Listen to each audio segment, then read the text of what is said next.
Okay. So you bought a house, now what? So you bought a house, now what? Like walk into your new door and you're like, cool. Yeah. Now what? Now what? Do not be shy about asking your agent about some of the details and some of the what ifs. Like, hey, if this happens, what do I do? Hey, I mean, because especially for the first time home buyers. Welcome back to Millennia. What? Welcome back to Millennia. Welcome back to Millennia. Are we like WWE introducers or? No, I have a movie voice. I actually did voiceover. I did voiceover work for a project in Baltimore at my school, and I was the movie voice in a world. Like That's that kind of true. Yeah. Yeah. I don't.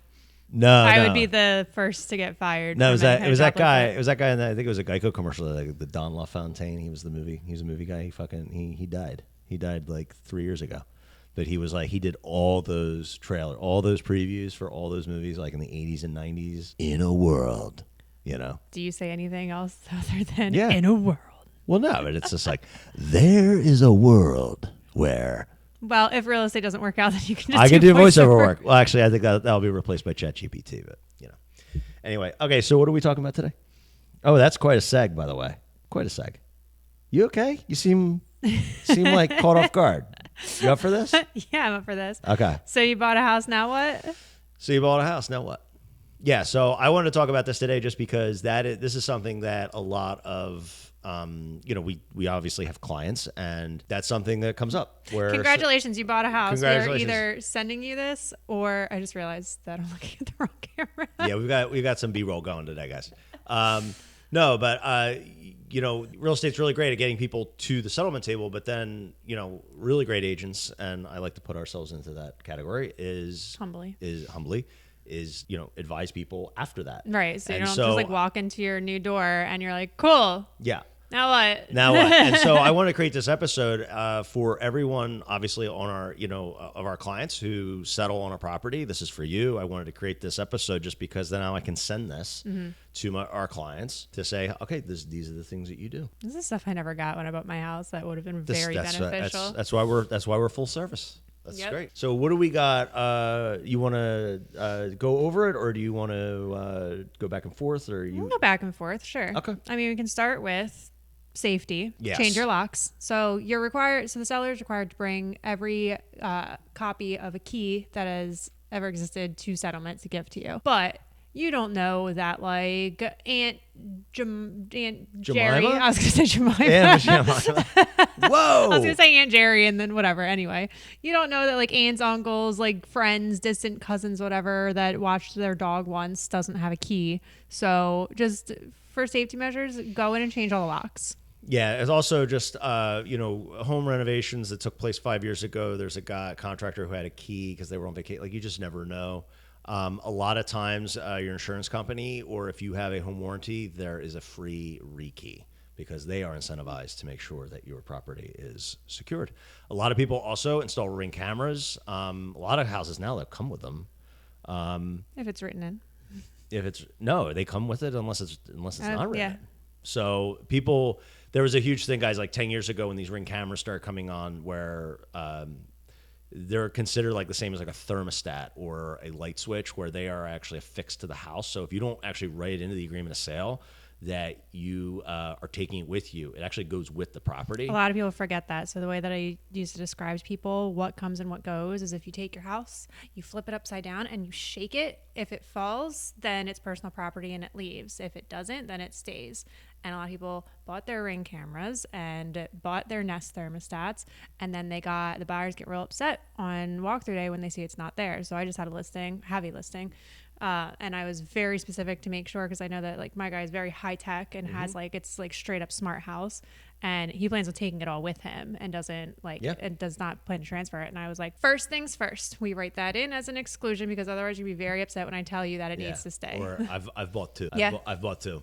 So, because they've told me that they want to take it, and then in the chaos of an offer, sometimes I did that in like 2016 and 17. I have not forgotten again. The other thing is to just keep in mind with that software is that there is a like kind of a whitewashing that the seller has to do to that, and they have to verify that they've taken their password out of that out of that hardware. Otherwise, That's actually they can written log into back the in. contract. Is it? Yeah. Or So it's written into the list, or no, it's written into the agreement of sale. It's that they will like disengage all the stuff, but in practicality, it's a page 13 kind of like just section about this it's like big. the Internet of Things. Is Like that, the IP, I2P, something like that. It's basic or IOP or something, and Yeah. it's basically just saying that you have to wipe all data and all history from anything that stays with the house. So like if you had a smart thermostat, all like auto scheduling or all history of everything, or like any cameras, any like backlog footage, or absolutely any account information has to be completely wiped before transferring it over. But this is all stuff that gets done beforehand. So this is if you were to buy your house and you can get this all set up. But if you purchase a house that you did get this transferred into and like you adapted onto your like Ring camera or any of your Nest sort of things, it's worth going back and make sure that the seller did do all of that so that their account is not still in there and they're not still watching you and getting all of your footage. Okay. I will take the next one. Okay. Okay. Keep in mind something is bound to break. Yes. It will happen. Even though this is the one I totally put on there is the first thing. That's okay.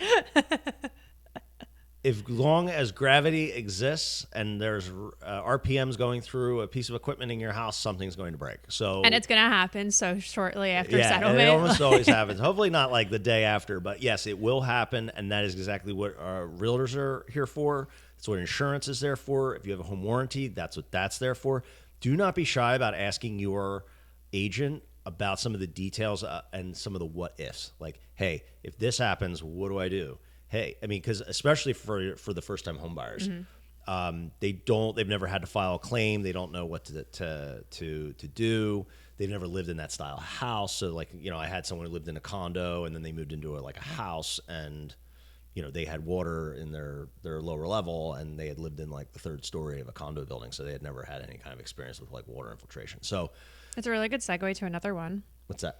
Review and understand your insurance policies and your Yes. home warranties, and understanding the difference between each of them. So a lot happens when you're under contract, and like you have to get your insurance policy before you can close on your house, before a mortgage can be issued. But there's so much going on that chances are you're like, yep, sure. And even with like the best insurance agent, you probably just kind of like whipped through it and forget all of it by the time you actually live in your house. So going through those, either like calling up the insurance agent again and saying, okay, now the dust has settled. Now I can actually adequately process this information. Can you please tell me what is actually covered and what is not? And ask, now you've had a chance to be in your house for like a week or two or like a month. And you can think, oh, what would happen if this happens? And again, specifying, understanding the difference between what would be covered under your insurance policy and what would be covered under a home warranty. Yes. And if you don't have a home warranty, look into getting one. Yes. And we'll put in the show notes our episode about insurance, Yeah. because you need to make sure that you have utility line coverage and you have all the replacement costs and everything like that. And I just posted something on the Millennial Instagram page about the worst insurance. I think that was about car insurance.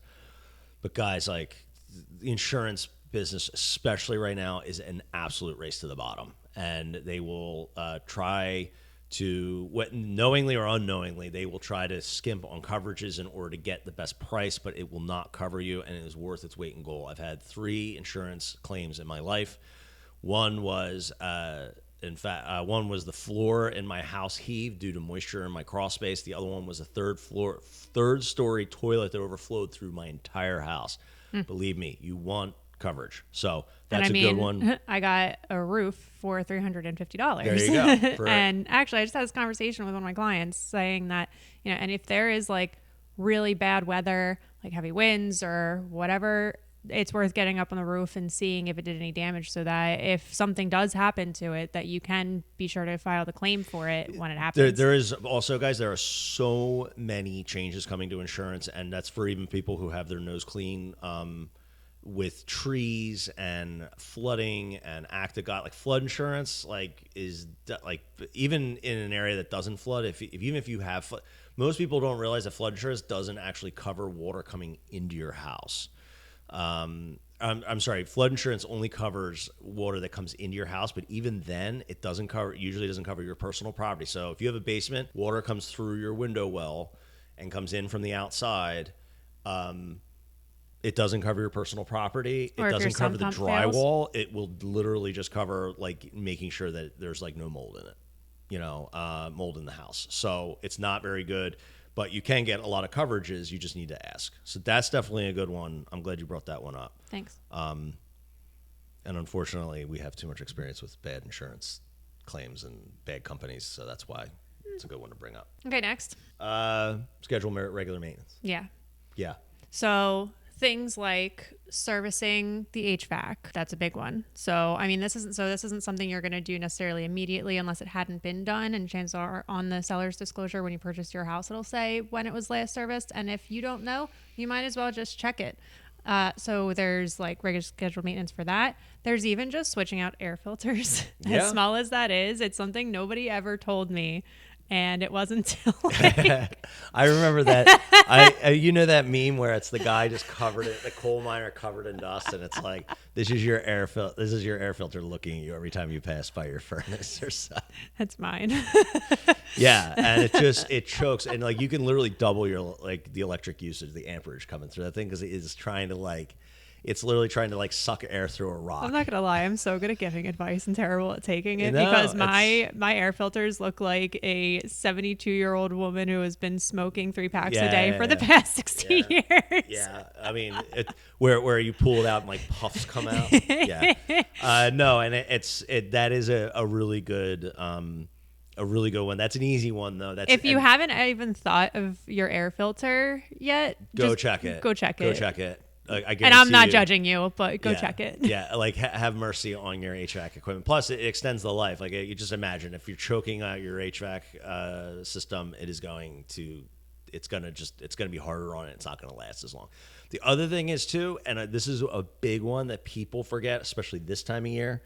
In May, June, July, set up your landscaper. If you were not going to mow your yard, a lot of times what happens, people buy a house and then they take 2 weeks to move in and they pull up to the property with the moving truck and they're like, oh shit, I totally forgot to mow the grass. I forgot to buy a lawnmower. You forgot to buy a lawnmower. Next thing you know, you're walking through a complete like forest with grass up to your shins, and you're like, "Whoops!" And then you're popping wheelies with a lawnmower that you buy off Facebook Marketplace. And this segs into another perfect one, which is introduce yourself to the neighbors. And if the neighbor has a landscaper, just get the number and just say, "Hey, can you pop over and cut my lawn too?" That's exactly what I've had 3 neighbors come up to me to ask me who I use to do my lawn. Does your like neighbor mow your lawn? No, I hired somebody. You hired somebody, yeah. Dude, that's your way. And this is for the men. Men, I know you want to be like lord of the manor and everything like that. If you live on more than a quarter acre, like just pay the. Some people find that really therapeutic. Yeah, no, it's bullshit. It's a pain. If you have a ride, I don't know, man. If you got a ride mower and the wives like that's hate your. The wives hate it. They hate that. Like they want manly men, but they don't want men out there for 4 hours with like clippings and. Somebody has to mow the yard. Somebody has to mow the yard. It's like, yeah, here, take the kids for 4 hours on a Sunday. The wives hate it.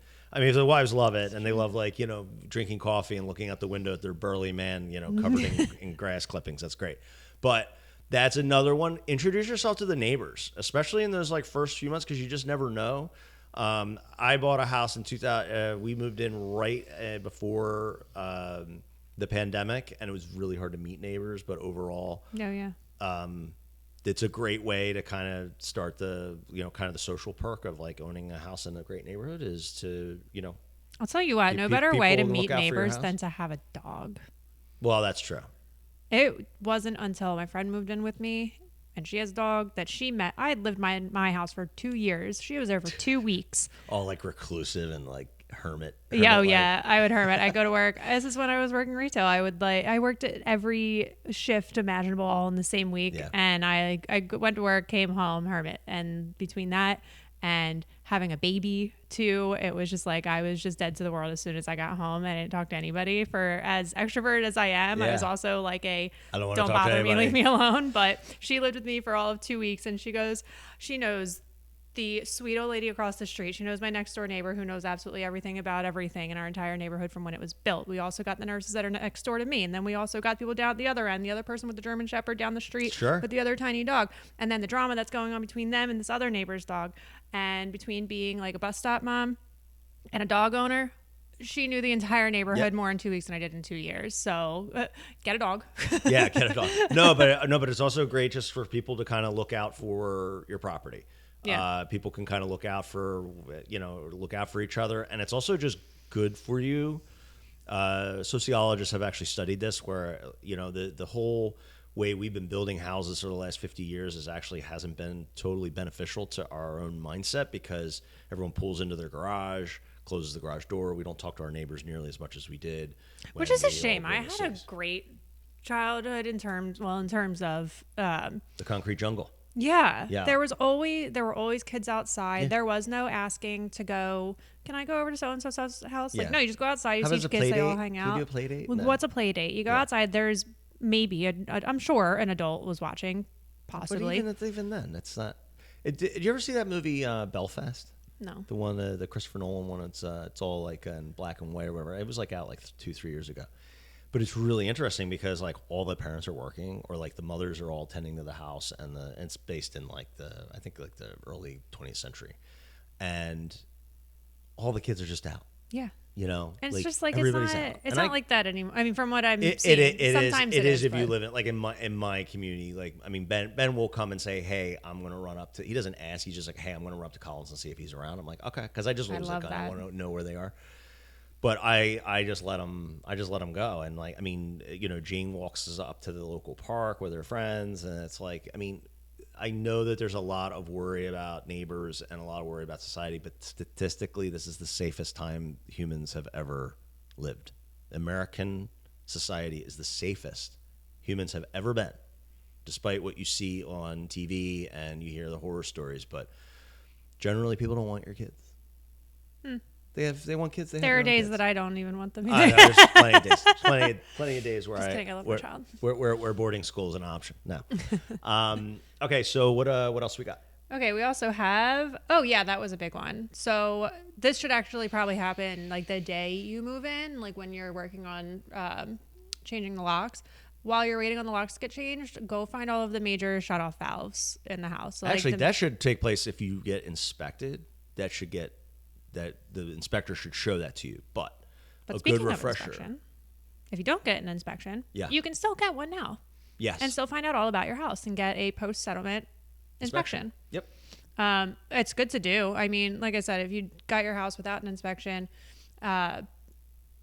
you just didn't want to have that contingency. It is now yours. You should still know, what you have and what to look out for and keep an eye on and be able to use that, which is going to segue into planning. But have an idea of the order of which things should, take priority in maintaining or fixing, etc.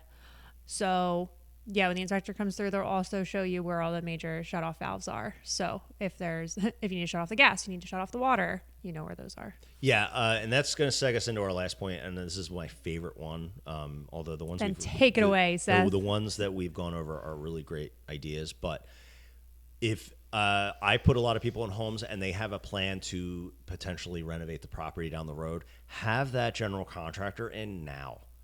Get the estimate now. Yes, it's going to go up over time. It won't be reliable down the road, but it'll at least get you an estimate of like what's possible with the property, what you're able to do. And I have found a lot of my clients really enjoy the idea of being able to save towards something. So if they need to do a $75,000 property or a renovation, as prices continue to accumulate, I've had a lot of agents or a lot of clients, they will save for that. They'll take their bonuses, or they will just use the equity and they'll take out a home equity line of credit.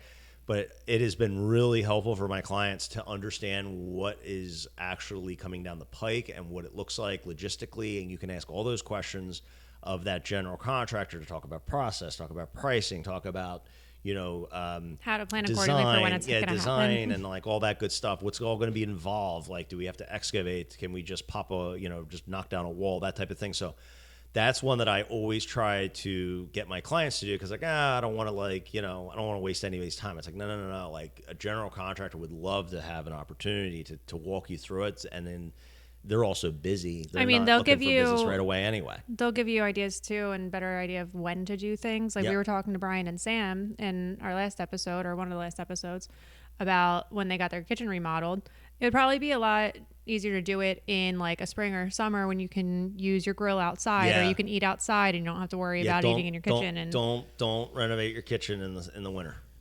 It sounds like a raging pain. I mean, you can do it, but it's easier if you've got a bonus space outside or you have like a closed-in porch or screened-in porch. Like I remember my family did a kitchen remodel and we lived out of a toaster oven on the sun porch for like 6 weeks.